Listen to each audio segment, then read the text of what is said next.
can see that we are a fun family. Okay, sinister laugh. But yes, actually, I really believe that we are a fun family, and our family has grown, and it will continue to grow. Blessings from God. Really thank God for blessing us in this. So, and how do we end up here? How do we end up like this? Yeah, it's not because we are so smart and not because we are so clever, but I believe that God has granted us the wisdom, yeah, the wisdom to be good parents. And whatever blessings have been given to us, we would like to share it with you. Yeah. So today we're talking about parenting 101. So talking about parenting styles. As me as a breastfeeding coach, a breastfeeding consultant, I'm not just about breastfeeding. Breastfeeding is just a small part of your children's life. It's the start of your children's life, of course. It's the start of any parent's life, yes. But more to that, breastfeeding, maybe you do it 1 year, 2 years, and then after that, you have to move on to other things, right? And parenting styles, parenting skills starts the moment you become a parent. Okay, breastfeeding have to end somewhere. But parents, you never stop being a parent, and therefore, other than being a breastfeeding consultant, I'm also a parenting coach, and this is what I enjoy teaching other people. And whatever I've learned it through my own experience. A lot of mistakes that I've made, but I've also learned from a lot of gurus in the field. Yeah, I'm never alone. I've learned it from church friends. I've learned it from people whom I admire. I've learned it from books. I've learned it from the internet as well. And this is where I want to share with you today. So when we talk about different parenting style, basically the 4 quadrants. Yeah, we talk about as a parent how supportive we are, how demanding we are. Now the word demanding sounds quite negative, but it's actually not. Demanding means expectation, demanding good results from your children, demanding better of ourselves as well, how warm we are, and how much control we have over our children.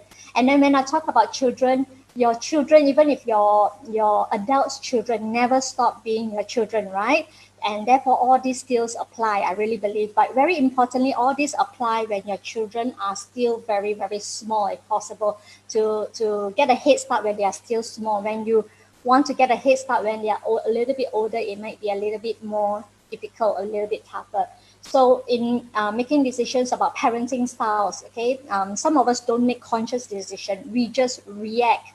We just say, this is how I am and this is how I parent my children. We don't make a conscious decision on, I want to bring up my children in a certain manner. So you have to actually understand, as a parent, your role continues to the day you die, and your impact continues beyond your death. Do you believe me? Because even after you have died, the impact you have on your children lives on, and how they parent their own children will be apparent as well. And therefore this is actually very, very important. And to understand that, I have to touch on something called natural law. I know I always touch about it. It's all about natural law, but I want to repeat myself over and over again because I love this natural law. If you work within this natural law, you make the right decisions. Okay, so for example, what is natural law? Natural law is inherent. It has a basis in nature. It's true. It doesn't care whether you believe in it or not. For example, the natural law of gravity. How many of you believe in the law of gravity? Whenever I ask this question, some people get a bit confused, like what to believe. And then when I ask them put up their hands, a lot of people don't put up their hands. You see, it doesn't matter whether you believe in the law of gravity or not. It's true. You go up to the second floor of your home, or you go up to the top floor of your condo and you jump and see what happens. You fall, right? So that's the natural law of gravity. It doesn't care who you are, how rich you are, how fantastic you are. You fall.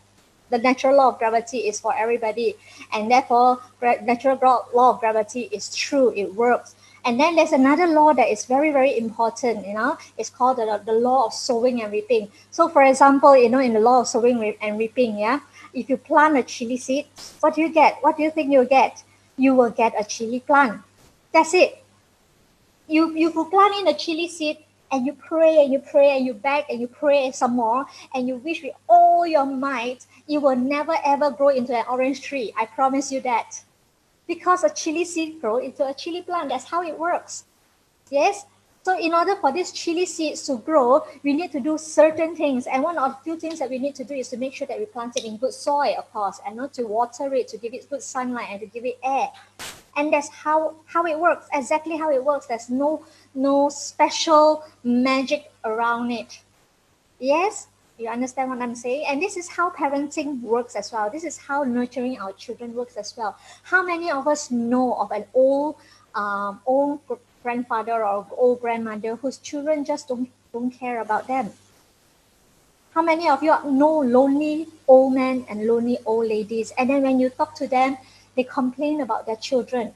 How many of you know old people who have children? Some are good and some are not so good. How did that happen? It's all about natural law.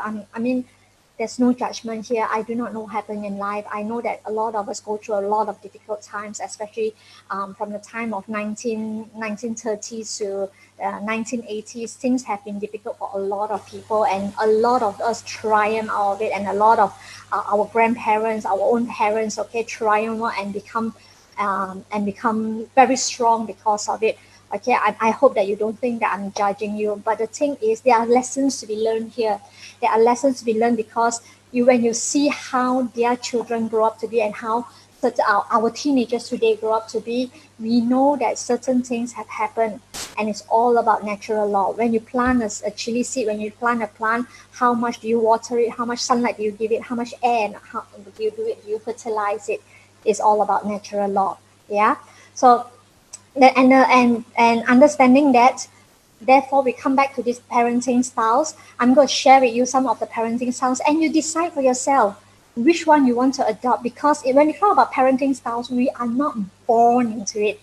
Okay, all these skills are transferable. All these skills can be learned. It is not something you're born with and therefore you have no choice. Trust me in that. It's a conscious decision on which one you choose. Yeah. So when you choose the style that you want, you have to ask yourself this question: what does every child wants to know? Every child wants to know three things. When you can answer all these three things, then you can decide on which parenting style you want to adopt. First, am I seen? The child wants to know: am I seen? Am I worthy? And do I matter?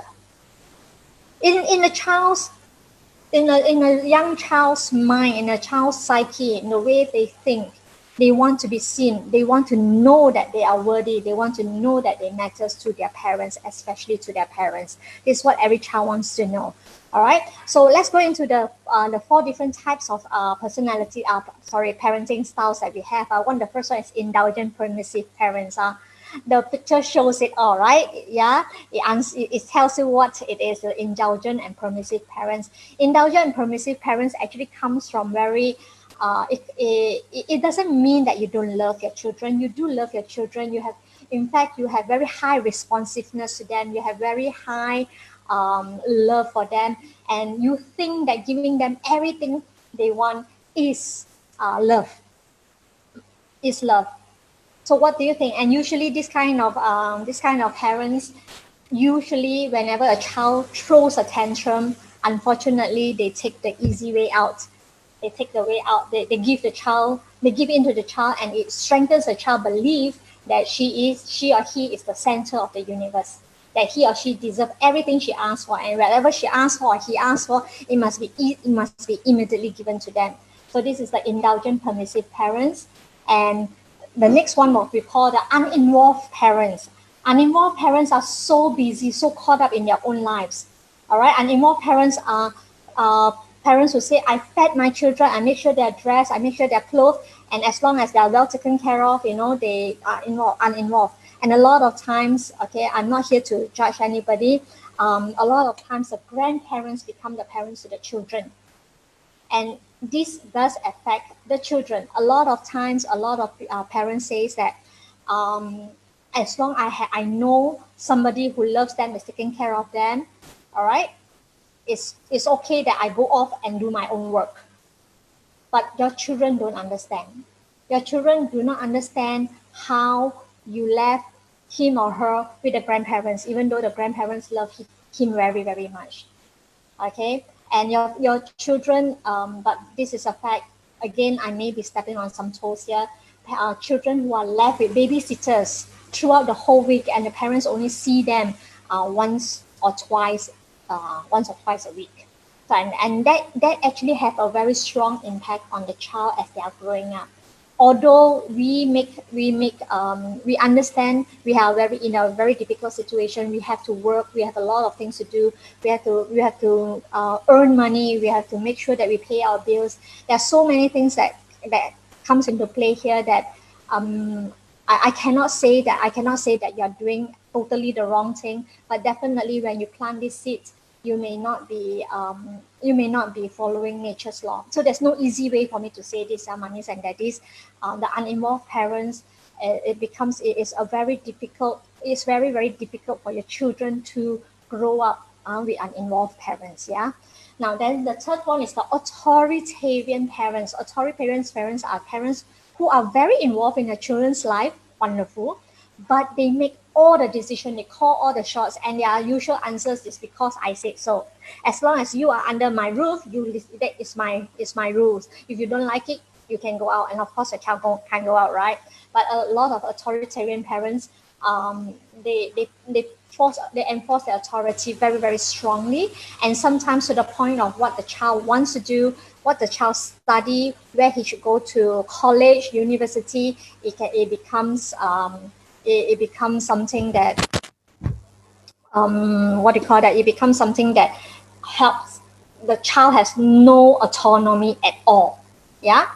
So, and the last one is called the authoritative parents. Authoritative parents is with authority, but also with concern and high responsiveness towards the child. All right, that's called authoritative. A lot of concern, a lot of involvement, but at the same time asking the child, responsiveness to the child, understanding the child's needs. And you can see from this photo as well how the parent actually goes down to the child level to understand the child. Okay? Always remember, you are the adult, you are the parent, you make the decision, you have to make the changes, not the child. Okay? Hope that. Now, so we come back to this. High supportive parents, high warm parents, and high demandingness of the parents. That means the child who's very involved in the children's life, very supportive in the children's life, has a lot of warmth and has a lot of control. Has a lot of control. You can see when it goes to the left part of the screen, that's when you lose control of the child. To the right part of the screen, when you have a lot of control of the child. When you go up, a lot of support, and when it goes down, you lack warmth. And in this quadrant, this is what we call the authoritative parents. These parents have a lot of support for children, yet they demand that the children perform. They demand that the children live up to their expectation. All right, good, yes, of course. All right, and they also give a lot of warmth, and they have a lot of control over this child. Now, as they grow, this child becomes a teenager and even becomes an adult. The supportiveness remains high, the demandingness remains quite good. All right, but it has to stop somewhere, that you cannot just demand, right? But it is still quite good, and the warmth is still very high, but the control over the child has to lessen a bit. So this is the authoritative parent. Now, parents who are here is they lack warmth. There's no warmth from that. It's my way or the highway. They demand a lot from the children, but they don't support the children's wishes. And in this quadrant, parents don't really ask the children's opinion on anything. What do you want? When they were small, you don't ask them what they want. You have to give it to them without asking. They can't answer you. But to the point when they're around 3-4 years old, they can understand and they can make decisions, certain decisions, of course. All right. You cannot ask them whether they want McDonald's or char kway teow for dinner. That they were, you know what kind of answer they give you, right? So to a certain point. So authoritarian parents lack warmth. They have very high demand of the children, and they have very high control over the children, to the point the children don't feel they matter. These are, again, the 3 questions that we want to ask is: Am I seen? Am I worthy? Correct? And what is the third one? Am I seen? Am I worthy? Do I matter? Right? Now, the third group of parents, the uninvolved parents, they have very low control over the children. They believe in children should raise themselves. They believe that children should make decisions. They believe that I want to be my children's friend. Now, your children are your children. You are the parents. You cannot be their friends. And that's how it is. When you are the children's friends, they get very confused because they need a higher authority. When you can become their friends when they reach teenage years and even young adulthood. But while they are still young, while they are still in their tweens, even in the teenagers, before they are 17, 18 maybe, all right, they need to know that you, mommy and daddy, are in control. Yeah, so these uninvolved parents have very low control over the children, and they're warm. They have no idea what's happening in their children's life. They're not very important, involved, and they're not very supportive. Yeah, and then the last one, the permissive parents. Oh, how this is the fantastic parents, right? Give everything, and they believe that the child is the king of the world. They're very, very supportive. Everything they want, everything the child want, they give, but they have very low control over the child. And these are the children who grows up, goes into public, throws a tantrum, and the mother will just gather here and then say, sorry, sorry, ha, ha, ha, ha, ha, and then allow the child to continue to misbehave. And then, when people give you that eye, all right, you apologetically move away, and then you get angry with other people for giving you that eye. They're very highly supportive of the children, but you have no control over children. All right. So, and of course, yeah, you are at the same time quite warm to your children. So again, parenting traits, parenting styles can be chosen. You are not born with it. It is not a personality that you have born. It's a decision. So when you understanding all this, yeah, the authoritative parent, the authoritarian, the uninvolved parent, and the permissive parent, you have a choice now, mommy and daddy. Which parent do you want to be? So if you're still undecided, let me share a little bit more with you. How do these children grow up to be like?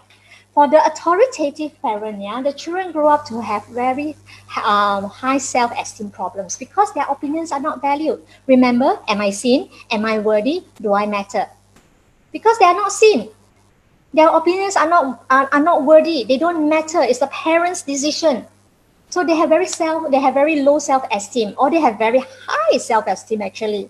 Too much. Okay, they think they are the best, okay, because they are so strict. They follow everything to the parents, and they become very high achievers. It's true, okay, but they are also hostile and aggressive. They often focus their anger they feel towards their parents. This is how they always focus the anger towards their parents, and because they in the effort to avoid punishment, because our parents are so authoritarian, in the effort to avoid punishment, they become very good liars. Think about it. All right. The next one, the uninvolved parents. Yeah, the uninvolved parents. The children tend to grow up to struggle with self-esteem issue, and this one is the low self-esteem issue. All right, and they tend to perform poorly in school because parents are not involved. Parents have no idea whether they have done their homework. Parents have no idea what they are doing, and they exhibit frequent behavior problems because they want attention, and when they don't get attention, they act out. They act out. And remember, mummies and daddies, if your children can't get what they want from you, they will try to get what they want from society. If they can't get love and warmth from you, they will get love and warmth from society, from outside. And these usually girls are the one who is looking for boyfriends. They are looking for older men, young teenage girls looking for older men. They fall for it, and you wonder why? How can that happen? Because they are looking for love. Boys do the same. You know what boys do? They look for older men too. And that's why they are in such dangerous position, because even boys of uninvolved parents look for older men because they need somebody to look over them, to protect them, to love them. Surprise? Not all boys look for older women, huh? In this case, it's older men, and they get exploited. So pain, when you hear about that. And what about the permissive parents? Yeah, the permissive parents ends up with children who have behavioral issues because they don't respect authority and rules. There's no respect for anybody at all in the world. It's me, me, me, me. And you know when they go out into the harsh world, you don't matter. And when you treat your child as a king and a queen that they are not, and they go to school and they don't treated like that, it's a trauma for them. It's like a wow, what is this? What horrible word is this? And because of that, they often have low self-esteem because they are not treated like that in the outside world. they report a lot of sadness because the expectation of being the queen and the king of the world is not met. So they get upset and they lack good habits because permissive parents just allow the children to do anything. Perhaps they don't want to brush your teeth. Okay, don't brush your teeth. Or don't want to change your clothes. Oh, don't change your clothes. We know of parents like that. We have seen many parents like that. And yes, they are at higher risk of health problems because they don't eat well. I want Coke for breakfast, and they are given Coke for breakfast. I want ice cream for lunch, and they are given ice cream for lunch. And these are the parents who always say, come boy, eat your lunch after mommy buy you ice cream. Okay, so these are the permissive parents. Now, finally, the authoritative parents, and you know where I'm getting at, right? Yes, research has shown that they turn out to be responsible adults. Research has shown that they turn out to be adults who are comfortable expressing their opinions. They're happy, they're successful, relatively, and they're good at making decisions and evaluating safety risks on their own. Because authoritative parents are very supportive, they allow the children to make mistakes. And after making mistakes, see, I told you so. So this is what you should do. They give guidance, not just let them make mistakes and then die on their own. They also give guidance. Okay, so they're supportive and they have high control over the children. They know exactly what the children are into and they demand good results from the children. Okay, make sense? Yes. Okay, so there are some helpful tips I'd like to share with you. Okay, I think you understand. I think most of you will already made a decision which type of parents you want to be. It's a decision, okay? And when you make that decision, of course, you need support. A lot of us can't do it on our own. We need support. Just like myself, I have a lot of support from my friends, my family, my church, my environment, my husband especially. And this kind of parenting style must be both mommy and daddy agreement. If mommy and daddy are in disagreement with this kind of parenting style, you are in for a very difficult time. So both mommy and daddy have to work at it, yeah? So the helpful tips I can give you is, there are 6 helpful tips. Number 1, the world does not evolve around your children. It must not. Because none of us are the center of attention, at least not for very long. Yeah, we can be at the center of attention for a little while, but not forever, not every day, not every minute. So this is something you must avoid not doing. You must avoid doing, Children should not be the center of attention in their families. It's not every time you go out to eat, or what do you want to eat? Anywhere, like, as long as the children can eat. Where do you want to eat? You ask the child. You shouldn't be asking the child. Of course, yes, as the child grows, if the child says, no, I don't want to go there, you can always say, next time we will go to the place you want, but today we'll go to the place grandma wants to go. And you have to work with grandma. So grandma will usually say, oh, it's okay. Where do you want to go, boy? Where do you want to go? Okay, and then you follow the child, so the child wins, and they realize that if I throw a tantrum, I get what I want, especially if grandma or grandpa is around, isn't it? So you have to work with your grandparents. Okay, you have to work with the grandparents and say, okay, next time we will go to the place you choose, but today we'll go to the place that grandma chose. So this way, you are as an authoritative parent, you are giving guidelines. And also, you are also giving a promise that you must keep next time you go to the place that he chose. Remember that. Yeah. Then tip number two is we all bow down to a higher authority, whether you like it or not, especially in Malaysia, whether you like it or not. The government is our higher authority. In school, the teachers are a higher authority. At work, our bosses is a higher authority. And now you may say that, hey, I have no higher authority, I'm the boss. But no, you do have a higher authority. All right? As long you're not the prime minister, even the prime minister bows down to a higher authority, and that, whether you believe in it or not, is God. For example, the higher authority in a country for the prime minister, the prime minister still needs to follow certain rules. For example, he must follow the law of gravity. You think he can overcome the law of gravity? That's his higher authority, whether he believes in a God or not. He will still have to have the higher authority following the law of sowing and reaping. That's actually very good news for a lot of us, the law of sowing and reaping. We wait and see what will be reaped. Did you hear the double message there?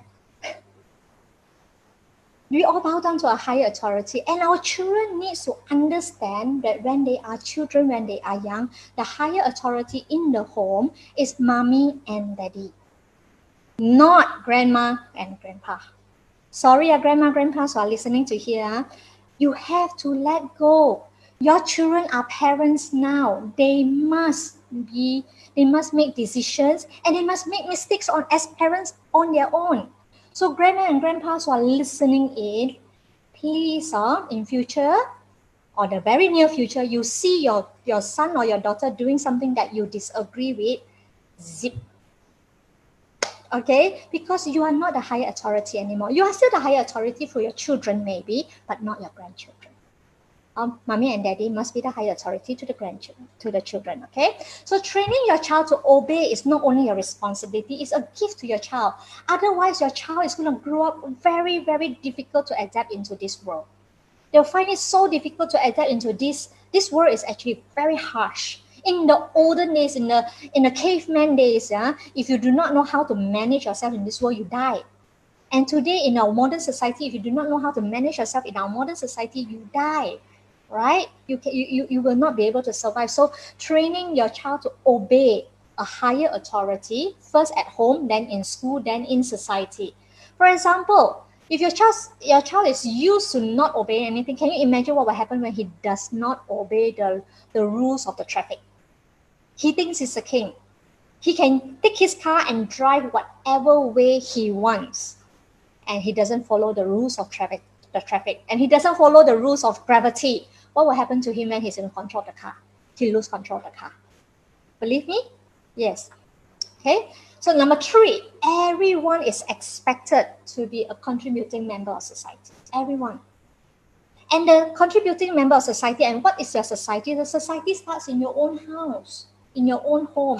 Children as young as 1.5, 2 years old can learn to be contributing members of society. Pick up your toys. When you insist the child to do his part, pick up your toys. All right, before you watch TV. He learns that when he contributes, he gets something out of it. If he refuses to pick up his toys, he doesn't get TV time. He doesn't get screen time. You understand what I'm saying? Excuse me. And a lot of parents, I know a lot of parents who cannot tahan, cannot take it that the children, when they pick up their toys, they do it so slowly. So the mother or the father will go in and pick up all the toys for the child. And I say, why do you do that? They say, because it's time. I also want to watch the TV show. So want to do it quickly. Now, I'm not saying that you cannot help your child, but most of the time you step in and you overhelp. Without letting the child one day learn, if I don't do it, or if I do it very, very slowly, or if I do it badly, mommy and daddy will do it for me. You see? So sometimes you say, okay, a lot of my friends actually teach their child to wash plates.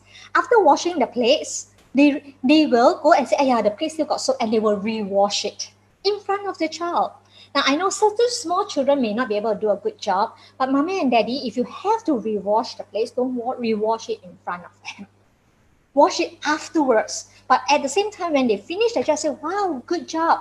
And age appropriately, by the time they are 5, 6, 7 years old, when they know how a clean plate should look like, they say, very good job. Thank you for helping. But can you see? It's still soapy. Can you wash it again? So they must learn to be contributing member of society. They cannot be freeloaders. You must give, if you can, of course, be very supportive. You are a parent who are blessed with some money, okay? Of course, you should share with your children. But give them enough money that they do not have to steal, okay? But do not give them too much money that they do not do anything. You understand what I'm saying? Give them enough money so that they can do something with the money, but do not give them so much money that they don't have to do anything. They can just sit there and say, mommy and daddy is going to give me the money. Yeah? Same thing with work around the house. Give them enough work and do not help them too much in their work that they are supposed to perform. Be contributing members of society. Number 4, helpful tips number 4 is the child must be responsible for their own action. All of us, including us adults, us mommy, we are responsible for our own action. And a lot of time when a child do bad things, because we have been taught to be politically correct, or don't call the child bad. Yes, the child is not bad, but the action is.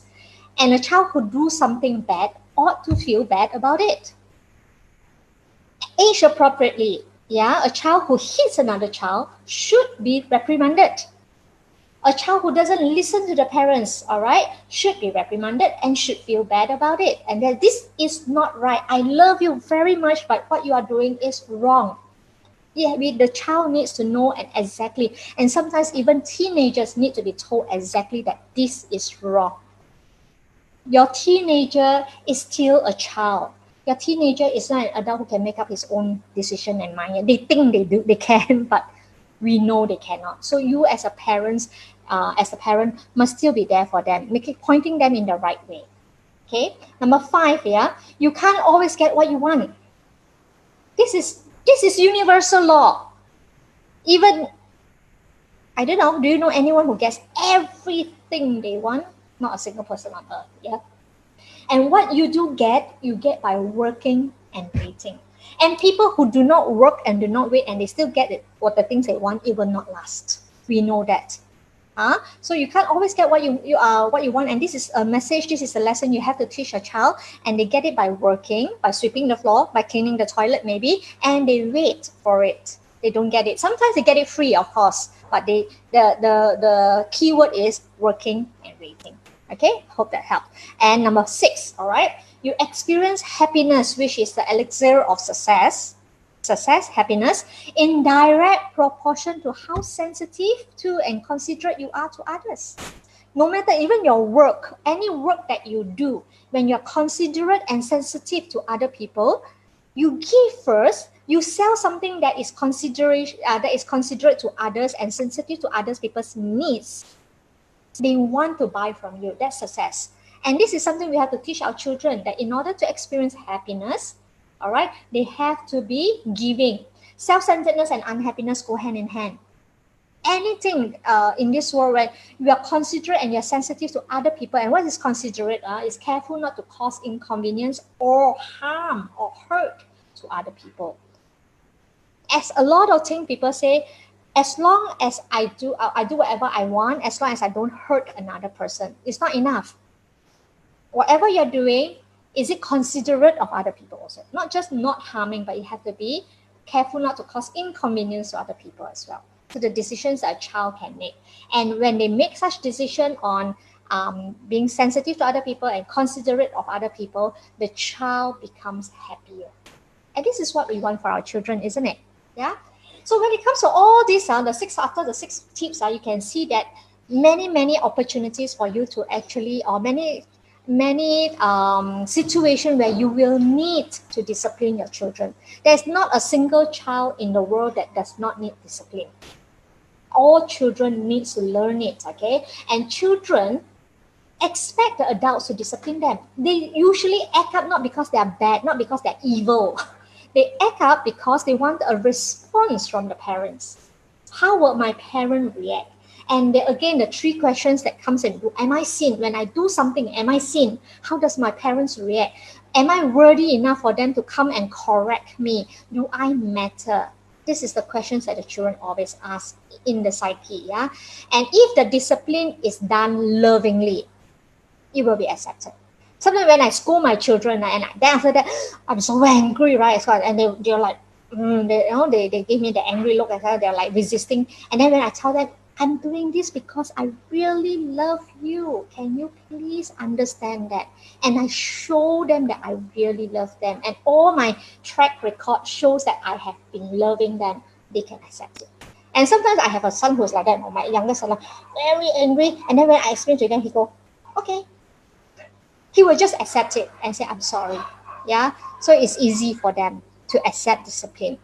And give you a little bit of strategies on discipline. Provide physical guidance for younger children. Even for adults as well, we have to lead by example. For example, don't pull. Okay, do not pull the dogs here. You have to stroke the dog this way, and you show the child how to stroke the dog properly. Okay, provide physical guidance to your teenagers when you are driving. You're breaking the law, and a policeman stop you, and the policeman say that he's very thirsty. You have to provide physical guidance. What do? Admit your wrongdoing, admit that you have broken the law, and take the ticket. That is providing physical guidance to even to your older children. All right. Praise good behavior. Wonderful. Congrats. Thank you for picking up your toys. Even though you have to tell the child to pick up the toys 10 million times. And then when they pick up the toys, they say, thank you. Thank you for being nice to your grandma just now. All right. I really appreciate it. Now, then you remove your child from the situation of bad behavior. For example, if two child is fighting, all right. So when two child is fighting, it's fruitless to say whose fault it is. Two child is fighting. Is both. Both are at fault. Okay. But he hit me first. I hit him back, and all of a sudden it's fruitless. Remove them from the situation. Pull them away from the situation, and then let them have a short time out. Now, a short time out is not a punishment yet.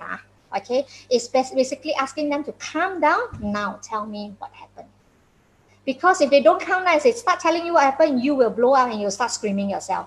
So it's a calm down, time out time, and then ask what happened. All right, and then let them. Then after that, you try to help them to achieve a compromise or achieve a reconciliation with their situation. And then certain things like ignore mild misbehavior. So sometimes the children misbehave because they want to test you, and it's okay, you can ignore it. But if they misbehave because they're hungry or they're tired, then of course you have to address it. But sometimes you know that they are misbehaving because they want to test you. Yeah, so you can malbehave misbehavior. It's a very wide scope. It's difficult for me to tell you exactly what it is, but there are certain situations where you can just look at him and just say, okay, I'll deal with you later. And then you give them the strong eye. Yeah. So these are the situation, just examples of situation. Of course, there are many, many more that we can learn from. Yeah. Now, after all this about children's behavior or misbehavior, it was discovered that a lot of time, yeah, the way your children's behave, yeah, is actually associated very, very strongly to the food they eat as well, to their health, to their physical health. Are you surprised? Not so surprising, ma. Because if a child is not healthy, the child doesn't feel good. The teenager does not feel good.